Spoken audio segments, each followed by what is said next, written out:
na parte de domingo, os dois maiores mandamentos. Vamos abrir a Bíblia em Mateus capítulo 22.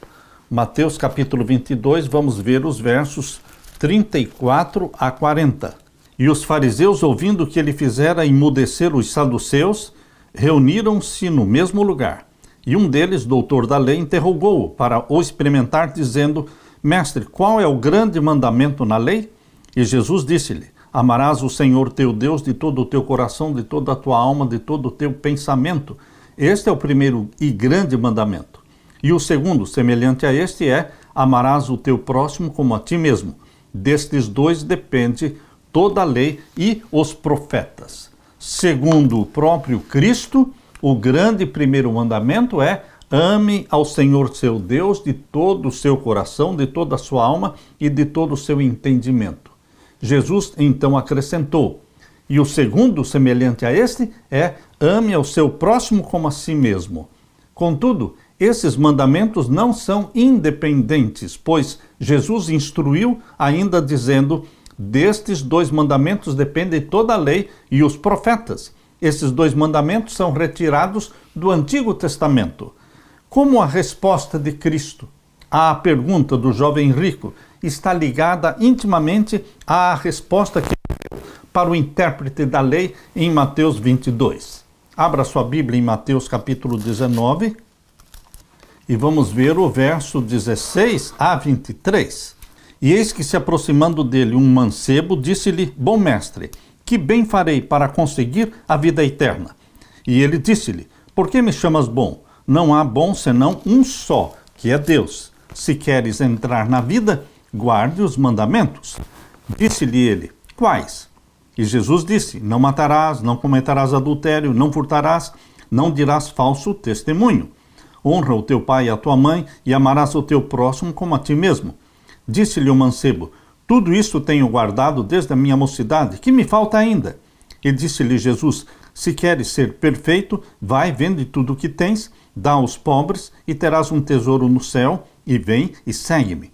E o mancebo, ouvindo esta palavra, retirou-se triste, porque possuía muitas propriedades. Disse então Jesus aos seus discípulos: Em verdade vos digo que é difícil entrar um rico no reino dos céus. A pergunta do jovem rico estava focando a salvação pelas obras. Que bem farei para herdar a vida eterna? Na mente dele, a salvação dependia de fazer coisas. Salvação pelas obras. Então, a resposta de Jesus para o jovem rico foi também no mesmo padrão. Se você crê que a vida eterna depende de você fazer as coisas, então guarde todos os mandamentos. Se você pensa em salvação pelas obras, você está pensando no impossível. Por isso Jesus falou para o jovem: se no seu entendimento a conquista da vida eterna depende de fazer algumas coisas, então guarde os mandamentos. Você e eu sabemos que é impossível você e eu guardarmos os mandamentos de Deus por nós mesmos. Nós não temos forças dentro de nós para obedecer os 10 mandamentos. Mas, queridos, a salvação não depende da obediência aos mandamentos. A salvação depende de aceitar a Jesus como Salvador. Se você quer fazer algo para herdar a vida eterna, você está tentando o impossível, porque não é o fazer, mas é o aceitar a Jesus como Salvador, assim como o ladrão na cruz. O que ele fez? Ele não obedeceu mandamento nenhum, mas ele está salvo porque ele aceitou a Jesus como seu Salvador. Existe o plano da salvação pela fé, pela graça de Deus, que está centralizado em Jesus, nosso Salvador. E aqueles que tentam obter a vida eterna fazendo coisas, obedecendo a lei de Deus, estão tentando o impossível. Por isso aquele jovem saiu triste da presença de Jesus, porque ele viu que era impossível para ele fazer aquilo que Jesus estava pedindo, vender todos os seus bens e dar para os pobres. Ele saiu triste. A experiência de Jesus com Zaqueu foi exatamente o contrário. Jesus Cristo foi à casa de Zaqueu, e quando Jesus entrou na casa de Zaqueu, não entrou somente na casa de Zaqueu, entrou no coração de Zaqueu e disse: hoje veio salvação a esta casa. E a reação de Zaqueu foi então distribuir os seus bens, devolver aos pobres o que ele tinha roubado, a obediência, a caridade, a benevolência, tudo isto é resultado da salvação. Porque Jesus entrou na vida de Zaqueu, porque ele foi salvo pela graça de Jesus. Ele então foi conduzido às boas ações, à honestidade, à benevolência.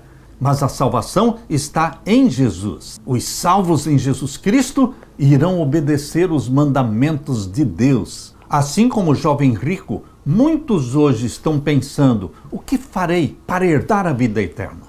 Não é o fazer, é o aceitar, é o abraçar a Jesus Cristo como Salvador.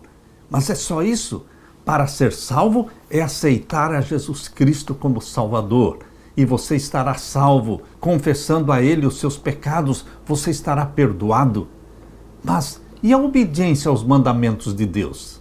Isto virá como resultado do encontro com Jesus Cristo, resultado da salvação em Jesus Cristo. A obediência sempre virá como resultado, como consequência da salvação que Jesus nos deu. Então você e eu teremos poder, o poder do Espírito Santo derramado sobre nós, para vivermos em obediência a Deus. Mas salvos pela graça. Para quê? Para vivermos em obediência ao nosso Deus. Aleluia!